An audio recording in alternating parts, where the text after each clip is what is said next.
بسم اللہ الرحمن الرحیم۔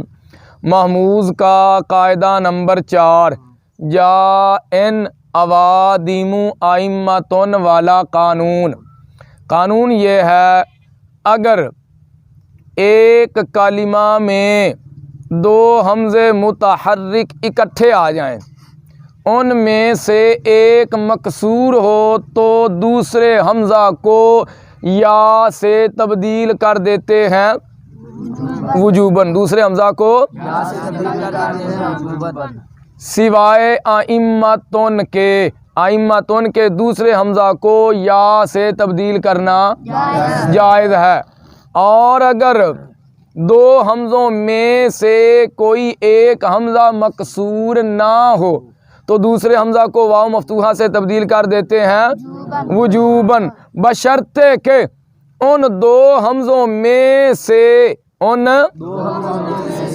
پہلا حمزہ متکلم کا نہ ہو۔ اب واحد متکلم والا پہلا حمزہ، اگر ان دو حمزوں میں سے پہلا حمزہ متکلم کا ہو تو پھر دوسرے حمزہ کو واو مفتوحہ سے تبدیل کرنا جائز ہے، لیکن اکرمو اخذو شاذ ہیں۔ اب دیکھیں ان کی مثالیں، جیسے جاءن اوادیم ائمتن، جاءن اصل میں کیا تھا؟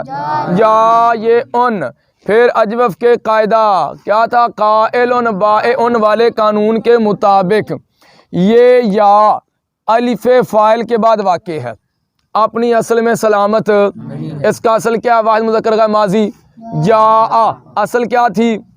جا یا آ، تو یا الف سے تبدیل ہوگی کہ نہیں؟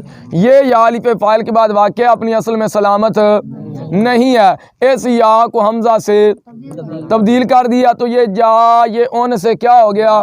جا ان ہو گیا۔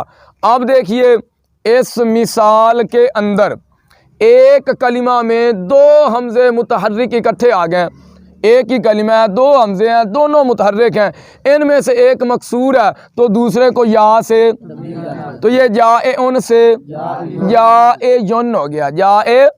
پھر جی یدعو یرمی والے قانون کے مطابق، ناقص کا قاعدہ نمبر 4، یدعو یرمی والے قانون کے مطابق اس یا کی حرکت کو گرا دیا تو یہ جاء سے کیا ہو گیا؟ جائین ہو گیا۔ کیا ہو گیا؟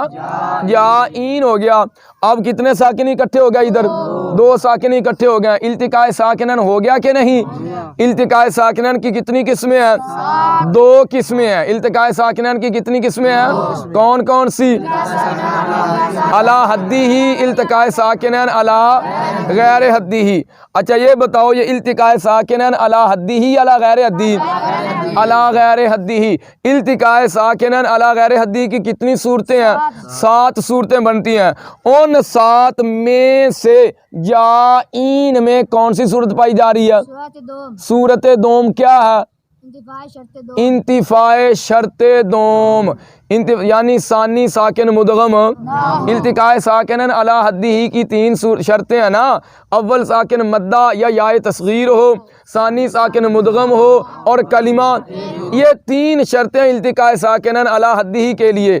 اگر ان 3 میں سے کوئی ایک نہ پائی جائے یا تینوں نہ پائی جائیں تو وہ التقاء ساکنن علی غیر حدی ہی ہوتا ہے، ٹھیک ہے۔ ادھر اب 2 پائی جا رہی ہیں اور ایک نہیں پائی جا رہی تو یہ التقاء ساکنن کون سا ہوا؟ علی انتفاع شرط دوم، یعنی ثانی ساکن مدغم 2 پائی جائیں گی اور ایک پہلے۔ اب 2 کون سی پائی جا رہی ہیں؟ اول ساکن مدہ ہے، اول ساکن کون ہے؟ اول ساکن پہلا ساکن یا ہے، یا مدہ ہے، اور کلمہ ایک ہے، کلمہ تو یہ 2 پائی جا رہی ہیں اور ایک نہیں پائی جا رہی، یعنی ثانی ساکن جو ہے، دوسرا ساکن جو ہے وہ مدغم۔ اچھا یہ ہو گیا التقاء ساکنن علی غیر حدی ہی۔ اب اس کا حکم کیا ہے؟ دیکھیں گے حالت وقف ہے یا حالت وصل۔ اگر حالت وقف ہے، اگر تو دونوں ساکنوں کو پڑھنا واجب، تو دونوں ساکنوں کو پڑھنا اگر حالت وصل ہے تو پھر دیکھیں گے اول ساکن مدہ یا نون تاکید خفیفہ ہے یا اگر اول ساکن مدہ یا نون تاکید خفیفہ تو اس کو گرا دیتے ہیں وجوباً۔ اب بتائیے جائین حالت وقف ہے حالت وصل؟ حالت وصل اول ساکن دیکھو مدہ ہے یا نہیں؟ اول ساکن مدہ اس کو کیا کریں گے گرا دیں گے۔ جائین سے کیا ہو گیا جائن، بات کی سمجھ آگی؟ اب اس میں جوازی قانون بھی جاری ہو سکتا ہے، جائن سے جائی بھی پڑھ سکتے ہیں۔ اسی طرح پڑھتے ہیں داعی الی الخیر، داعی یہ اصل میں کیا تھا دائون، تو دائون سے کیا ہوا دائیون، دائیون سے داعین اور داعین سے دائن اور دائن سے پھر وہ نون تنوین اور نون خفیفہ والا قانون جاری ہوا، جوازی داعی ہو گیا۔ ٹھیک ہے آگے چلیں جی۔ اوادیمو کیا یہ اصل میں کیا تھا آدیمو تھا۔ اب دیکھیے ایک کلمہ ہے، دو حمزے اکٹھے ہو گئے ہیں، ان میں سے کوئی مکسور نہیں ہے۔ اب دوسرے حمزہ کو کیا کیا واو مفتوحہ سے تبدیل کر دیا، آدیمو سے کیا ہو گیا اوادیمو۔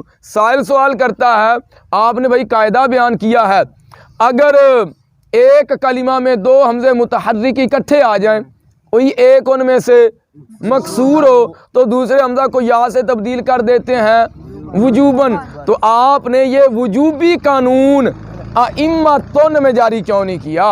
ادھر تم کہتے ہو یا کو حمزہ سے تبدیل حمزے کو یا سے تبدیل کرنا جائز ہے، ایویں ہی پڑھے ہیں نا، تو ادھر وجوبی قانون کیوں نہیں جاری کرتے ہو؟ تو اس کا جواب یہ دیتے ہیں بھائی ائمۃن میں دوسرے حمزے کی جو تمہیں حرکت نظر آ رہی ہے نا، یہ حرکت اصلی نہیں، یہ حرکت عارضی ہے، یہ حرکت عارضی ہے، اس لیے قانون وجوبی جاری نہیں ہوا۔ حرکت اصلی ہوتی تو وجوباً جاری کر دیتے، حرکت ہی اصلی نہیں ہے، وہ عارضی ہے۔ وہ کیسے عارضی ہے؟ ائمۃن اصل میں کیا تھا میماتون تھا۔ اب حمزہ کے بعد دو حرف ایک جنس کے اکٹھے آ گئے، دو حرف کون ہے وہ دونوں ہی میم ہے، دونوں، اور جہاں دو حرف ایک جنس کے اکٹھے آ جائیں ان کا آپس میں ادغام کرنا واجب ہوتا ہے۔ ادغام کے لیے شرط یہ ہے پہلا ساکن ہو دوسرا، ادھر پہلا متحرک ہے دوسرا بھی۔ اگر پہلا متحرک ہو تو اس کو ساکن کرنے کے دو طریقے ہیں، نقل حرکت اور حذف حرکت۔ ہم نے پہلے میم کی حرکت نقل کر کے ما قبل حمزہ کو دے دی اور میم کا میم میں ادغام کر دیا، پھر یہ ائمۃن ہوا، اصل میں تھا کیا امیماتن۔ اس پہلے میم کی جو حرکت کسرہ ہے اس حمزہ پر آئی ہے تو یہ حرکت اس کی اصلی نہیں عارضی ہے۔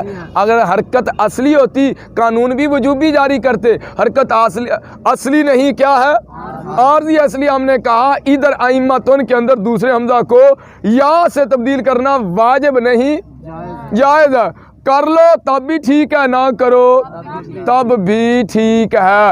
اتنی بات سمجھ میں آ گئی؟ پھر سائل سوال کرتا ہے بھائی آپ نے کہا بھائی اگر دو حمزے اکٹھے آ جائیں متحرک ہوں کلمہ ایک ہو ان میں سے کوئی مکسور نہ ہو تو دوسرے حمزہ کو واو مفتوحہ سے تبدیل کرتے ہیں، آپ نے یہ قانون اکریمو میں جاری کیوں نہیں کیا؟ ایک تو اس کا جواب ہے بھائی یہ شاذ ہے۔ کیا ہے یہ؟ دوسرا جواب اس کا یہ ہے بھائی اکریمو کے اندر جو دوسرا حمزہ آپ کو نظر آ رہا ہے نا، اس حمزہ کو خلاف قیاس حذف کر دیا، یعنی قانون کی خلاف ورزی کرتے ہوئے۔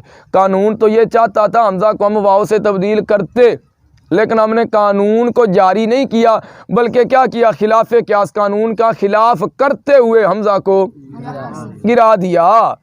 وہ اکریمو کے اندر دوسرے حمزہ کو خلاف قیاس گرا دیا گیا، تو جب گرا دیا گیا پیچھے کتنے حمزے رہ گئے؟ ایک رہ گیا، اور قانون کے اجراء کے لیے کتنے حمزوں کا ہونا ضروری تھا؟ دو حمزوں کا ہونا ضروری تھا، ادھر بچ گیا ایک، جب ایک بچ گیا تو قانون کیسے جاری کریں؟ اس لیے قانون جاری نہیں کیا۔ یہ تھا جائن اوادیمو ائمۃن والا قانون۔